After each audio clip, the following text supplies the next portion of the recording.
Welcome to homemade recipes Tamil. இந்த வீடியோவை பார்த்து உங்களுக்கு பிடிச்சிருந்ததுன்னா மறக்காம லைக் பண்ணுங்க. நம்ம சேனலை ஃபர்ஸ்ட் டைம் பார்க்கக்கூடியவங்க கண்டிப்பா சப்ஸ்கிரைப் பண்ணுங்க. நெய் மைசூர் பாக் செய்யறதுக்கு 1 கப் கடலை மாவுக்கு எத்தனை கப் நெய் சேர்க்கணும், எத்தனை கப் சீனி சேர்க்கணும், இந்த மைசூர் பாக்கோட பாகுபதம் எப்படி இருக்கணும், மைசூர் பாக் செய்யறது ரொம்ப கஷ்டமான வேலையா, நம்மளால பண்ண முடியாதா, ஒரு பெர்ஃபெக்டான மைசூர் பாக் எப்படி இருக்கும் தெரியுமா? தேவையான அளவு மட்டும் நெய்யை எடுத்துட்டு மீதி நெய்யை நமக்கு திருப்பி தந்துடும். இன்னைக்கு நம்ம பார்க்க போகிறது ஒரு பெர்ஃபெக்டான டேஸ்டியான கீ மைசூர் பாக் எப்படி செய்கிறதுன்னு தான். இந்த வீடியோவில் நான் சொல்லியிருக்கக்கூடிய சின்ன சின்ன டிப்ஸ் அண்ட் ட்ரிக்ஸை நீங்கள் ஃபாலோ பண்ணினாலே ஒரு பெர்ஃபெக்டான மைசூர் பாக் உங்களாலேயும் ரொம்ப ரொம்ப ஈஸியாக ரெடி பண்ண முடியும். இப்போ இந்த மைசூர் பாக் எப்படி ரெடி பண்ணுறதுன்னு பார்க்கலாம் வாங்க. 1 கப் அளவுக்கு நெய் எடுத்து வச்சுருக்கேன். இது 250 ml அளவுள்ள கப்பு தான். அதே அளவுக்கு தான் 1 கப் அளவுக்கு கடலை மாவும் எடுத்திருக்கேன். இது எல்லாமே 1 கப் அளவு தான். அதுபோல் 1 கப் அளவுக்கு சீனியும் எடுத்து வச்சுருக்கேன். 1 கப் கடலை மாவுக்கு 1 கப் நெய், 1 கப் சீனி போதுமானதாக இருக்கும். இது கூட இந்த சீனி பாகு ரெடி பண்ணுறதுக்கு 1/4 கப் அளவுக்கு தண்ணி எடுத்து வச்சுருக்கேன். இதுதான் இந்த மைசூர் பாக் செய்கிறதுக்கு தேவையான பொருட்கள். கடலை மாவு அளந்தெடுக்கக்கூடிய அதே கப்பில் தான் 1 கப் அளவுக்கு நெய்யும் 1 கப் அளவுக்கு சீனியும் 1/4 கப் அளவுக்கு தண்ணியும் எடுத்தாலே போதும். நெய்யோட ஸ்மெல் பிடிக்காதவங்க சன்ஃப்ளவர் ஆயில் யூஸ் பண்ணலாம், ஒன்றும் பிரச்சனை இல்லை. இப்போது இந்த மைசூர் பாக் ரெடி பண்ணுறதுக்கு இதே போல் ஒரு ஸ்கொயர் ஷேப்பில் உள்ள கேக் டின் எடுத்து வச்சுருக்கேன். இந்த கேக் டின் இல்லைன்னா ஏதாவது ஒரு கிளாஸ் ட்ரேயோ, அப்படி இல்லைன்னா நம்ம வீட்டில் யூஸ் பண்ணக்கூடிய ஏதாவது ஒரு ஸ்டீல் பிளேட்டோ எடுத்தாலே போதும். நமக்கு கரெக்டான ஸ்கொயர் ஷேப்பில் கட் பண்ணி எடுக்கணும்னா இது போல் ட்ரே இருந்ததுன்னா இதில் நமக்கு கரெக்டான ஷேப்பில் கட் பண்ணி எடுக்க முடியும். அதுக்கு வேண்டி தான். மற்றபடி நீங்கள் எந்த பிளேட்டில் வேணாலும் இந்த மைசூர் பாக்கு ரெடி பண்ணி கட் பண்ணி எடுக்க முடியும். இப்போ இதில் 1 டீஸ்பூன் அளவுக்கு நெய் விட்டு இந்த ட்ரே ஃபுல்லாக ப்ரஷ் பண்ணி விடலாம்.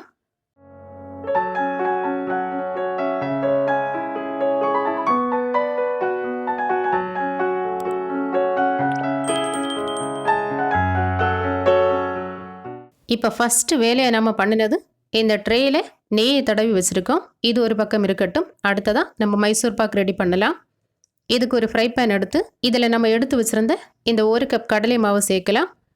இந்த கடலை மாவு சேர்த்ததுக்கப்புறமா இந்த ஃப்ரை பேனை நம்ம ஸ்டவ்வில் வச்சு ஸ்லோ ஃப்ளேமில் வச்சு, அதாவது தீயை சிம்மில் வச்சுட்டு இந்த கடலை மாவில் இருக்கக்கூடிய பச்சை மணம் போய் நல்ல ஒரு மணம் வர தொடங்கும்.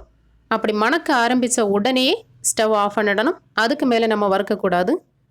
இந்த பச்சை மணம் மாறி நல்ல ஒரு மணம் வந்ததும் ஸ்டவ் ஆஃப் பண்ணி இந்த கடலை மாவை இறக்கி நம்ம அரிச்சு எடுக்க போகிறோம்.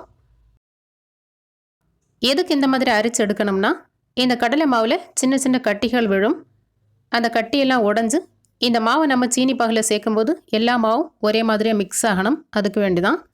நம்ம இந்த மாவு பச்சையாக இருக்கும்போது அரித்தோன்னா திரும்ப வறுக்கும்போது திரும்பவும் கட்டி விழும். அதனால தான் மாவு வறுத்ததுக்கு அப்புறமா இதே போல் அரிச்செடுத்தால் போதும். அப்போ ஒரே அடியாக நமக்கு வேலையும் ஈஸியாக முடியும். இப்போ 2வது வேலையாக நம்ம 1 கப் கடலை மாவை வறுத்து அரிச்செடுத்து ஒரு பவுலில் சேர்த்தாச்சு. இதுவும் ஒரு பக்கம் இருக்கட்டும். அடுத்ததாக நம்ம கடலை மாவு வறுத்தெடுத்த அதே ஃப்ரை பேனில் தான் நம்ம எடுத்து வச்சுருந்த இந்த 1 கப் சீனியை சேர்க்கலாம். இனி இந்த 1 கப் சீனி கூட நம்ம எடுத்து வச்சுருந்த 1/4 கப் தண்ணியும் சேர்க்கலாம். இந்த சீனி பாகு ரெடி பண்ணுறதுக்கு 1 கப் சீனிக்கு 1/4 கப் தண்ணி கரெக்டாக இருக்கும். சீனி மூழ்கக்கூடிய அளவுக்கு தண்ணின்னு சொன்னால் இதுதான்.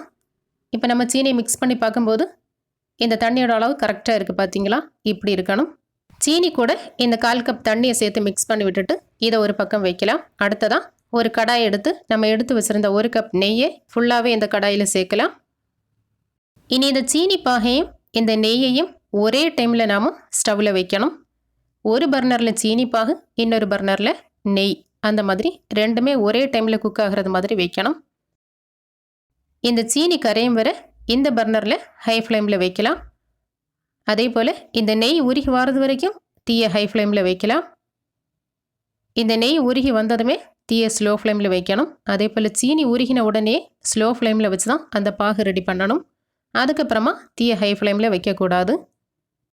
இப்போ இந்த நெய் நல்லா உருகி வந்தாச்சு. தீயை சிம்மில் வைக்கலாம். அதுபோல் இந்த பக்கம் சீனி உருகியாச்சு.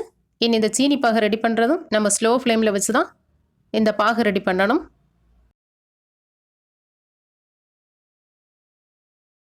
ஒரு பக்கம் நெய் நல்லா சூடானதும் இந்த சீனி பாகும் அதே டைமில் நமக்கு ரெடி ஆகிடும். சீனி பாகோட பதம் இந்த மாதிரி இருக்கணும். அதாவது நூல் மாதிரி வந்துட்டு அப்படி கட்டாகி போயிடணும். நூல் மாதிரி வந்துட்டு கட்டாகி போகும். இதுதான் கரெக்டான பதம். ஒட்டக்கூடிய பதத்தில் எடுக்கக்கூடாது, இந்த பதத்தில் எடுக்கணும். சீனி பாகு கரெக்டாக இந்த பதம் வந்ததும் நம்ம ஏற்கனவே வறுத்து அரைச்சி வச்சுருந்த இந்த 1 கப் கடலை மாவையும் இந்த சீனி பாகில் சேர்த்து கட்டிகள் எதுவும் இல்லாமல் நல்லா மிக்ஸ் பண்ணி எடுக்கலாம். நம்ம அரைச்சி வச்சுருந்ததுனால இந்த மாவில் கட்டி எதுவும் விழாது. நல்லா மிக்ஸ் பண்ணி விடணும்.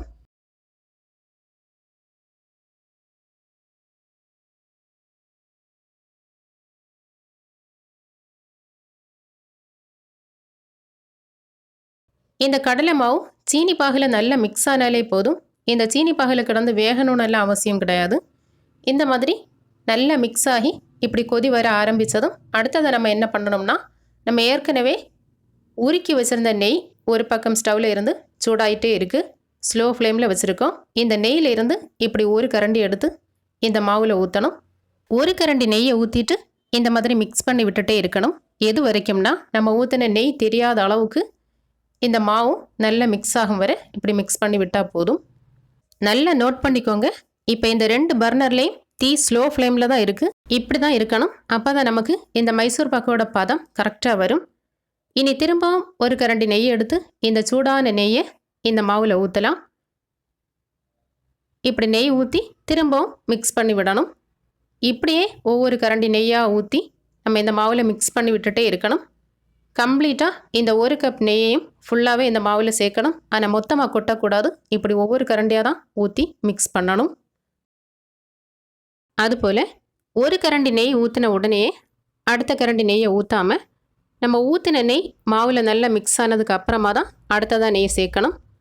இப்படி தான் நம்ம கொஞ்சம் கொஞ்சமாக இந்த நெய்யை மாவில் மிக்ஸ் பண்ணணும். இப்படி நம்ம எடுத்து வச்சுருந்த இந்த 1 கப் நெய்யையும் இந்த மாவு கூட சேர்க்கணும். ஒருவேளை நம்ம தீயை ஹை ஃப்ளேமில் வச்சுட்டு இதை ரெடி பண்ணினோம்னா இந்த நெய்யும் நல்ல சூடாக இருக்கும். இந்த மாவும் இந்த நெய்யை ஊற்ற ஊற்ற சீக்கிரமாக பொரிஞ்சு வந்து மாவு நல்லா இறுகி போய் இந்த மைசூர் பாக்கோட பதமே மாறிடும். நம்ம கட் பண்ணும்போது உடஞ்சி போயிடும், கரெக்டான ஷேப்பில் வராது. அதனால் நான் சொல்லி தந்த இந்த டிப்ஸ் அண்ட் ட்ரிக்ஸ் எல்லாம் வீடியோவை ஸ்கிப் பண்ணாமல் கம்ப்ளீட்டாக பார்த்தீங்கன்னா தான் உங்களுக்கும் நல்ல பர்ஃபெக்டான மைசூர் பாக் ரெடி பண்ண முடியும். இப்போ இந்த 1 கப் நெய்யில் எல்லாத்தையும் சேர்த்தாச்சு. இனி கடைசியாக ஒரு கரண்டி நெய் இருக்குது. இதை அப்படியே சேர்க்கலாம். சேர்த்ததுக்கப்புறமா நல்லா மிக்ஸ் பண்ணி விடலாம். இனி நம்ம பார்க்கலாம் நம்ம எடுத்த 1 கப் நெய் இந்த மைசூர் பாக்குக்கு கரெக்டாக இருக்கான்னு. பார்த்தீங்களா, நல்ல பர்ஃபெக்டாக இருக்குது. நம்ம கடைசியாக ஒரு கரண்டி நெய் சேர்த்ததுமே இந்த மைசூர் பாக்கோட இந்த பாகு வந்து பாத்திரத்தில் ஒட்டாமல் எப்படி திரண்டு வருது பார்த்தீங்களா. இதுதான் மைசூர் பாக்கோட கரெக்டான பதம். நம்ம சேர்த்த நெய்யும் அப்படியே கக்கி வெளியே வரும். இனி நம்ம நெய் தடவி வச்சுருந்த இந்த ட்ரேயில் இந்த பாகை அப்படியே சேர்க்கலாம். இந்த நெய் எப்படி கக்கி வெளியே வருது பார்த்தீங்களா. இந்த பதம் தான் மைசூர் பாக்கோட கரெக்டான பதம். இப்போ இந்த ட்ரேயில் ஊற்றுனதுமே மிச்சம் இருக்கக்கூடிய நெய்யெல்லாம் மேலே மிதந்து வந்துடும். இனி ஒரு கரண்டியால் இந்த மாவை மெதுவாக இதே போல் ஷேப் பண்ணி விடணும். ரொம்ப போட்டு ப்ரெஸ் பண்ணாமல் மெதுவாக இந்த மாதிரி தேய்ச்சி விட்டால் போதும். அப்போ தான் நமக்கு எல்லா பக்கமும் ஒரே ஷேப்பில் கிடைக்கும். ஒரு பெர்ஃபெக்டான மைசூர் பாக் இப்படி தான் இருக்கும். தேவையான அளவு மட்டும் நெய்யை எடுத்துட்டு மீதி நெய்யை நமக்கே திருப்பி தந்துடும்.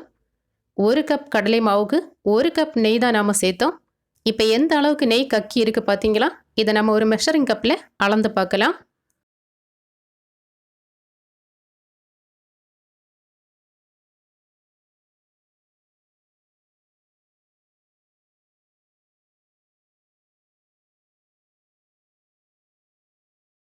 நம்ம ஊற்றின 1 கப் நெய்யில் 1/4 கப் நெய் நமக்கு திருப்பி கிடச்சாச்சு. அதுக்காக 1 கப் கடலை மாவுக்கு 3/4 கப் நெய் போதும்னு நினச்சி நீங்கள் 3/4 கப் நெய் சேர்க்கக்கூடாது. 3/4 கப் நெய் சேர்த்து நீங்கள் ரெடி பண்ணினீங்கன்னா உங்களுக்கு அந்த பாகுபதம் கரெக்டாக தெரியாது. இதே போல் 1 கப் நெய் சேர்த்து தான் நீங்கள் ரெடி பண்ணணும். பாகுபதம் கரெக்டாக வந்ததும் இது போல் 1/4 கப் நெய் உங்களுக்கு திருப்பி கிடச்சிடும். இனி இந்த நெய்யை வடிகட்டி எடுத்த உடனே சூடாக இருக்கும்போதே இந்த மைசூர் பாக்கை நமக்கு தேவையான சைஸுக்கு கட் பண்ணணும். கட் பண்ணி அப்படியே வச்சா போதும். நல்லா ஆறின பிறகு தான் இந்த மைசூர் பாக்கை நம்ம திருப்பி எடுக்கணும். இப்போ இந்த 1 கப் கடலை மாவுக்கு கொஞ்சம் பெரிய சைஸாக நான் 8 பீஸ் மைசூர் பாக் கட் பண்ணி எடுத்திருக்கேன். கொஞ்சம் சின்ன சைஸாக நீங்கள் கட் பண்ணினீங்கன்னா கரெக்டாக 10 பீஸ் மைசூர் பாக் ரெடி பண்ண முடியும். இனி நல்லா ஆறின பிறகு இதை அப்படியே வேற ஒரு பிளேட்டில் திருப்பி எடுக்கலாம். இது போல் பிளேட்டை மேலே வச்சுட்டு ட்ரே அப்படியே திருப்பி எடுத்துட்டு லைட்டாக தட்டி விட்டிங்கன்னா எல்லா மைசூர் பாக்கும் இந்த பிளேட்டில் வந்துடும். கையால் இப்படி லைட்டாக தட்டி விட்டாலே ஈஸியாக வந்துடும். இனி அடுத்ததாக நம்ம கட் பண்ணி வச்ச ஒவ்வொரு பீஸையும் இப்படி தனித்தனியாக பிரித்து எடுக்கலாம். நம்ம கஷ்டப்பட்டு உடைக்க வேண்டிய அவசியம் எல்லாம் கிடையாது, ஈஸியாக வந்துடும். எவ்வளோ சூப்பராக வருது பார்த்தீங்களா? இந்த மைசூர் பாக் ரெடி பண்ணுறதுக்கு பெரிய அளவில் செலவெல்லாம் ஒன்றும் கிடையாது. நம்ம வீட்டிலேயே ரெடி பண்ணின நெய் இருந்ததுன்னா சூப்பராக இந்த மைசூர் பாக் நம்மளால் ரெடி பண்ண முடியும். எண்ணெய் ஊற்றி நம்ம ரெடி பண்ணினோம்னா இந்த மைசூர் பாக்கை நம்மளால் சாப்பிட முடியாது. கொஞ்சம் சாப்பிட்ட உடனே ஒரு மாதிரி திகட்டினது மாதிரி இருக்கும். ஆனால் நெய்யில் செய்யும்போது திரும்ப திரும்ப சாப்பிட தோணும். அந்த அளவுக்கு டேஸ்ட் சூப்பராக இருக்கும். ட்ரை பண்ணி பாருங்கள். ட்ரை பண்ணி பார்த்துட்டு மறக்காமல் உங்களோட கருத்துக்களை கமெண்ட் பண்ணுங்கள். இன்றைக்கி நம்ம பார்த்த இந்த பர்ஃபெக்டான கீ மைசூர் பாக் உங்களுக்கு பிடிச்சிருக்கா? பிடிச்சிருந்தா வீடியோவுக்கு மறக்காமல் ஒரு லைக் பண்ணுங்கள். வீடியோவை உங்கள் ஃப்ரெண்ட்ஸ் அண்ட் ஃபேமிலிக்கும் ஷேர் பண்ணுங்கள். மீண்டும் அடுத்த வீடியோவில் சந்திக்கலாம். தேங்க்யூ.